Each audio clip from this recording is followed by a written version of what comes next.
At its most basic level, dialogue scene editing is the process of putting together the various lines spoken by characters in a film according to the structure outlined in a script. But editing a dialogue scene is also much more than that.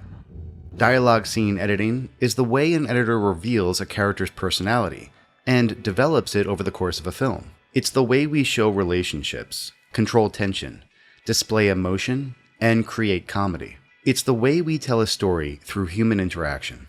And editing a dialogue scene is also about displaying the performances of the actors in an authentic, tasteful, and interesting way that immerses our viewers in the film.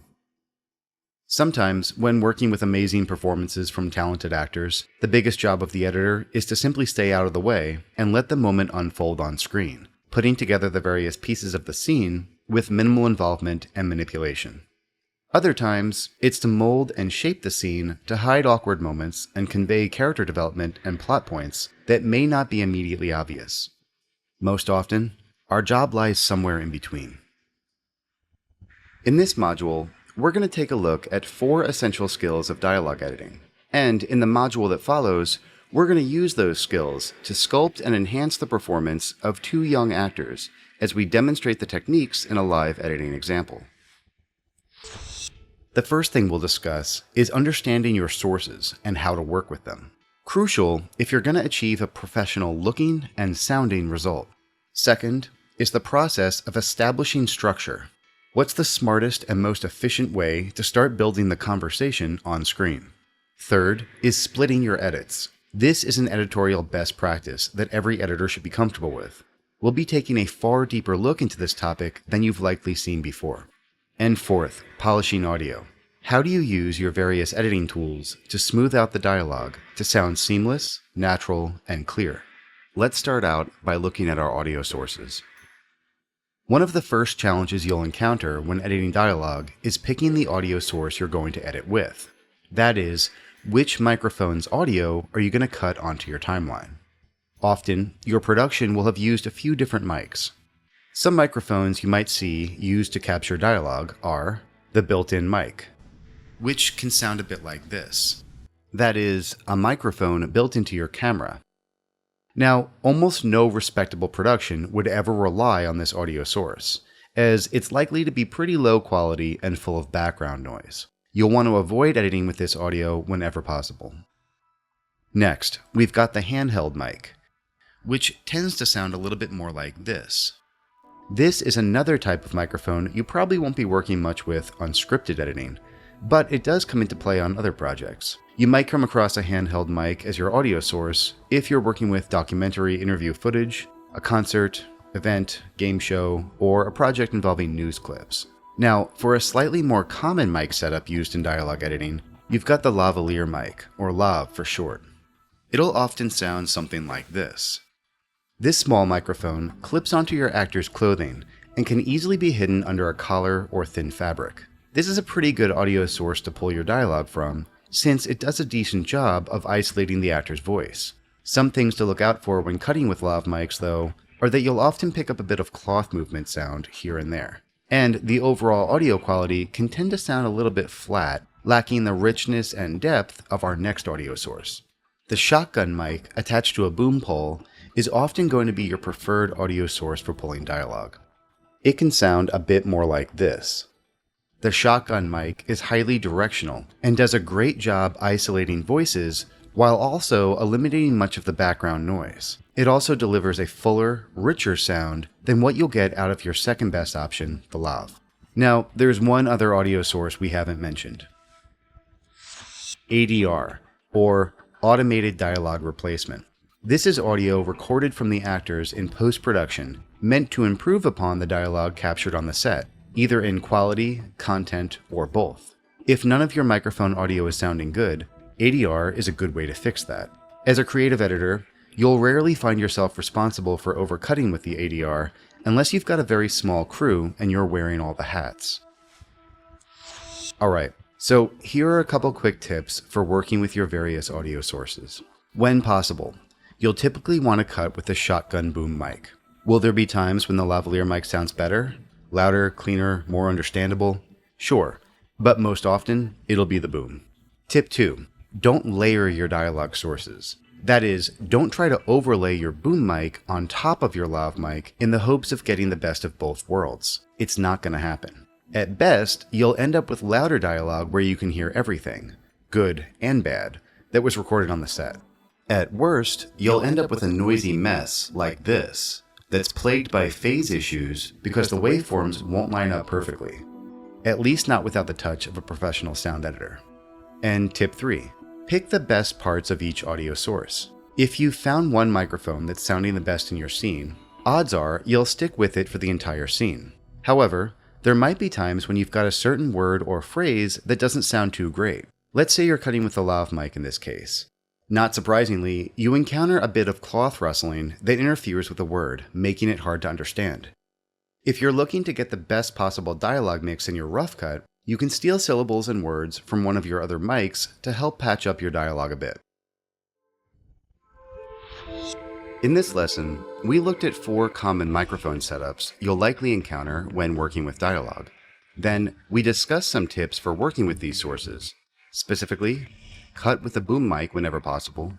Don't directly overlay different audio sources, it'll just sound bad. And feel free to choose the best parts of each when it becomes necessary to steal a word or a syllable here and there to cut around audio problems. Coming up in the next lesson, we're going to look at how to approach building conversational structure in a dialogue exchange. All right, I'll see you in a bit.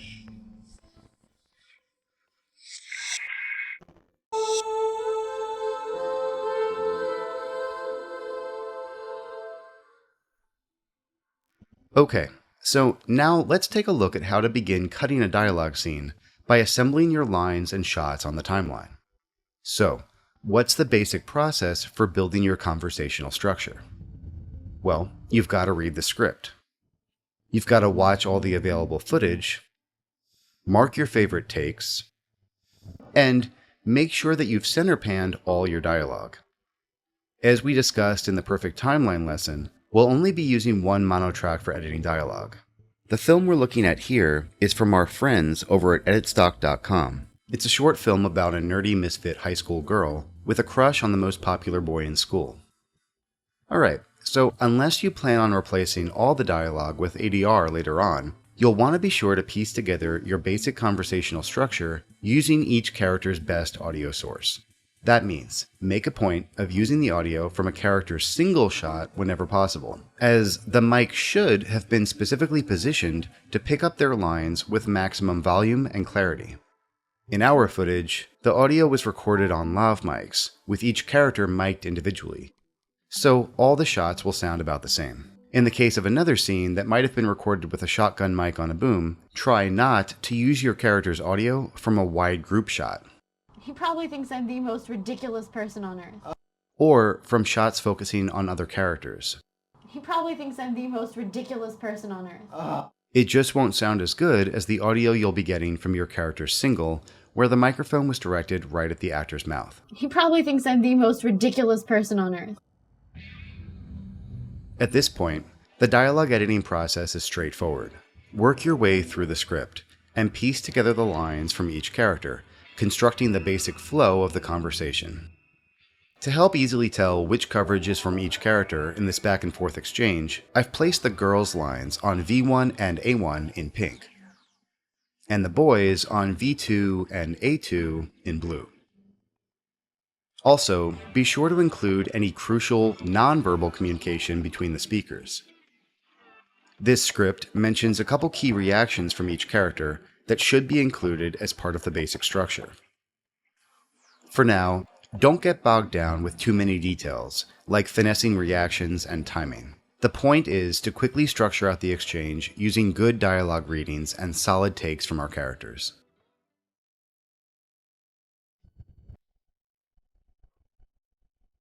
Cinder, Hi, Max. thank you so much for helping me out with that paper. I think I'm really starting to get the hang of this French thing now. So what was the word for orange? Orange? That's right. Could you spell that for me? Oh, damn. Before I forget, I'm having this party tonight. A party? Sounds great. Yeah, and I was wondering, if you're not too busy, could you possibly help me out with the final as well? I'm so busy, I don't think I'll have time to do both. Oh. Swapping shots, shifting your edit points, and finessing performance will come later. If you try to do too much to the cut simultaneously, you'll likely get overwhelmed, probably end up making a bit of a mess, and ultimately slow down your editing speed in the long run. In the lesson Sculpting and Shaping Actor Performance, we'll come back to this scene and go into a lot more depth on exactly how to mold this dialogue exchange into something closer to a finished scene. So, in this lesson, we reviewed the basic process for building conversational structure, which of course starts with reading the script. Next, we center panned all the dialogue, and we made an effort to note each character's best audio source, which will typically be a shot where they're the visual focus. Next, we assemble the lines in script order onto the timeline, where you can decide if you'd like to use color coding by character or track positioning, also known as checkerboarding, to visually differentiate between each character's shots and lines. Coming up in the next lesson, we're going to explore a vital cutting technique that every editor should be comfortable using. Alright, I'll see you in a bit.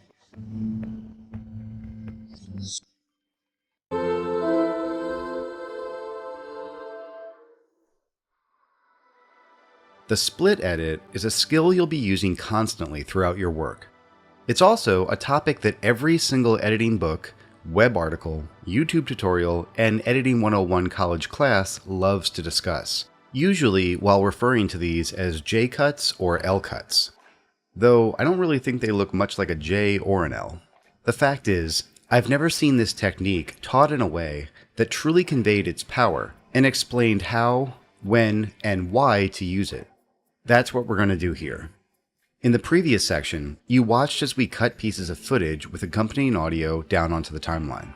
Let's have another look at this sequence, but this time, watch the flow of the picture and the audio between the shots. In particular, notice how each piece is butted up against those next to it, with the transition of audio and video between them almost always happening at the exact same time. Have a look. Cinder, Hi, Max. thank you so much for helping me out with that paper. I think I'm really starting to get the hang of this French thing now. So what was the word for orange? Orange? Sir, could you spell that for me? These are known as parallel cuts, notably because they line up exactly parallel to each other. Don't confuse this with parallel editing, which is cutting between two scenes to show separate events occurring at the same time. That's a topic for a different lesson. So what we have here is a rough cut of a dialogue scene with all parallel cuts, and it's going to need some more work before it's done. But why? What's wrong with the way it is now? Why can't a scene be cut like this? In short, what is actually wrong with parallel cuts? Reason number 1, they're predictable. If every picture and audio cut occurs in sync, you'll end up with a pretty monotonous scene rhythm, which leads us to reason number 2. They're boring. A shot of character A as they speak a complete line, then character B speaking a complete line, then character A, then character B, and on and on. Like counting sheep or listening to a metronome, it's a great way to put somebody to sleep. Reason number 3. They don't allow the integration of reaction shots. If we're always seeing the character who's speaking, we never get a sense of the subtle reactions occurring on the face of the listener. And 4th, they're jarring. This way of cutting is very staccato. It's abrupt. The shots and lines can't flow together naturally with parallel cuts. Remember, good editing should be smooth, largely invisible, and should never distract a viewer from their immersion in the scene. Parallel cuts violate most of these rules. Will some cuts still be parallel? Will you occasionally cut picture and audio at the exact same time? Of course you will. Just make sure it's not on every cut. Otherwise, you'll run into some or all of the problems that we just mentioned. Alright, so we know why parallel cuts are something to look out for. What's the alternative and how do we apply it? The split edit. Simply put, A split edit is a transition from one shot to another, where the incoming audio and video transition at different times. Split edits can happen on either side of the cut. You might let the picture from shot A overlap the audio from shot B, so you'd be hearing the next shot's audio before you actually see it. Or you might bring in the picture from the next shot a little early, before you hear its accompanying audio. So now, why is this type of edit better than a parallel cut?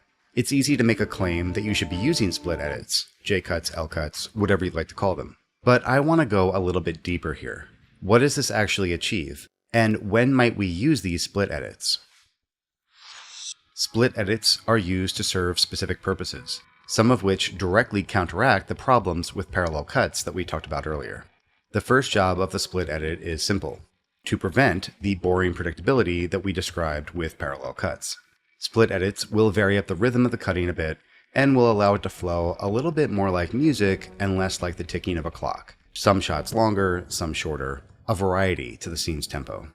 Second, you can use split edits to help match movement between shots. Maybe you've got character A speaking first, and then character B responds. But when you parallel cut to character B, they're sitting motionless for a split second before they begin to speak. So what was the word for orange? Orange? In some cases, that might feel a bit clunky and staccato. To smooth out this cut, you can create a split edit by rolling the picture back a bit earlier to see if maybe there's some nice movement that you can use to motivate the cut. Here, we were able to find some nice eye movement as the girl, Cinder, looks up at Max, preparing to answer his question. So what was the word for orange? Orange? That's right. You can see that it's a smoother edit now. Look for opportunities to use split edits like this to include all types of movement that might help to motivate your cuts. Common examples you'll probably find in your footage include head turns, hand gestures, and even subtle facial movements like smiles. Speaking of smiles, job number 3 of the split edit is to allow the inclusion of reaction shots in the cut. By putting the listening character on camera substantially before they begin their response, you allow the audience to observe their reaction to what the speaker is saying. How you doing? Whiskey? And whiskey. Dad, you're doing a great job curating the museum. The premiere is quite good, simple, vibrant. The work that fell off. Reaction shots are incredibly vital to the viewer's understanding of the scene, the story being told, and the character dynamics playing out on the screen. Fourth, split edits give us more control over the pacing of the scene. For example, maybe you've got a super short response from one of your characters that needs to land on camera due to the importance of the line. The more important the line, the more important it is to see the character saying it. Unfortunately, the response is so short that it creates an awkward bump in the scene's pacing. Oh, damn. Before I forget, I'm having this party tonight. A party? Yeah, and You can use a split edit to start your quick shot sooner, over the end of the previous character's line, preventing the scene from feeling too cutty. Remember, we're only pulling back the picture on the girl's shot here, not the audio. Oh, damn. Before I forget, I'm having this party tonight. A party? Yeah, and I was wondering. When you're choosing the location to make your cut over to the second character who's about to speak, try to place the cut either on the speaker's comma, breath, or full sentence stop. These pauses are often quite easy to pick out when looking at the waveform. These are optimal cut points that will feel natural to your audience and should go unnoticed, keeping in line with our job as the invisible artist. When placing my split edit, I chose this particular cut point because the sync on the back of Max's head still matched up pretty well when cutting to Cinder's shot here. Before I forget, I'm having this party tonight. Had we rolled it back further, his mouth and body movement might look a bit off. Could you spell that for me? Oh, damn. Before I forget, I'm having this party tonight. A party? Yeah, and I was. That edit definitely doesn't work. And fifth, Split edits can help us to control who is the primary character of focus in a scene. By selectively split editing the various cut points to favor one character or another, in this case we're giving the girl more screen time, you can effectively change which character's eyes the viewer is experiencing the scene through. We'll be taking a look at exactly how to do that in the next lesson. So let's review what we've covered here. First, we looked at the problems created by parallel cuts. Then, we reviewed exactly how a split edit works, and we explored the ways that you can use a split edit to directly improve a cut. Coming up in the next lesson, we'll be looking at another essential skill of dialogue editing: how to polish up the spoken audio to sound clean and clear, even in a rough cut. Alright, I'll see you in a bit.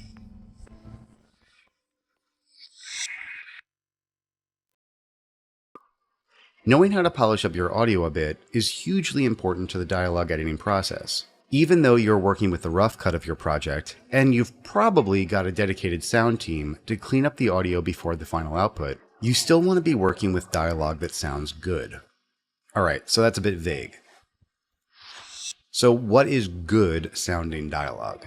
Well, good sounding dialogue is dialogue that minimizes distracting audio problems, like interference, phasing, hums, excessive cloth rustling against a mic, audio peaking, large differences in levels, and a few other problems that tend to plague production audio. And on a higher level, it's dialogue that allows you to experience the piece in a way that's as close as possible to the way that your audience will, after it's all been cleaned up and polished by the sound department.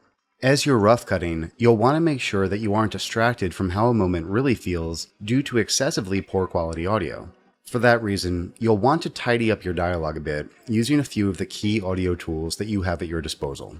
Primarily, you'll be working with equalizers, which are used to control the levels of your audio at specific frequency ranges. You'll also be working with compressors, which are designed to compress the overall levels of your audio to a specific decibel range. If you've got dialogue where some is peaking quite loud and some is barely audible, adding a compressor can help balance out these extremes and move everything a bit towards the middle. And last, you've got tone. As you probably know, tone is simply an audio recording on a set to capture its unique version of silence, like this. It obviously isn't completely silent because air ducts, outside sounds, and other subtle audio hums and buzzes are often captured.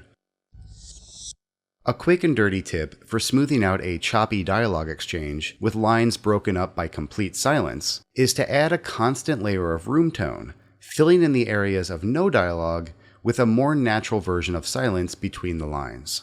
While using tone is not an actual function of your editing software, it's still a crucial tool to employ when cleaning up your dialogue. Now, I want to take a little time and dig deeper into one of these tools, the equalizer. As I mentioned earlier, equalizers allow you to selectively boost up and quiet down different frequencies within your sound. So how can the EQ tool directly improve your dialogue editing? For starters, you can use it to remove extreme high and low frequencies from your dialogue. Let's say your production audio has a low-pitched hum in the background, or maybe it's just a little bit too boomy, like this. Yeah, and I was wondering, if you're not too busy, could you possibly help me out with the final as well? You can use the EQ tool in your editing software to strip away some of the low-end frequencies, below, say, 50 Hz or so.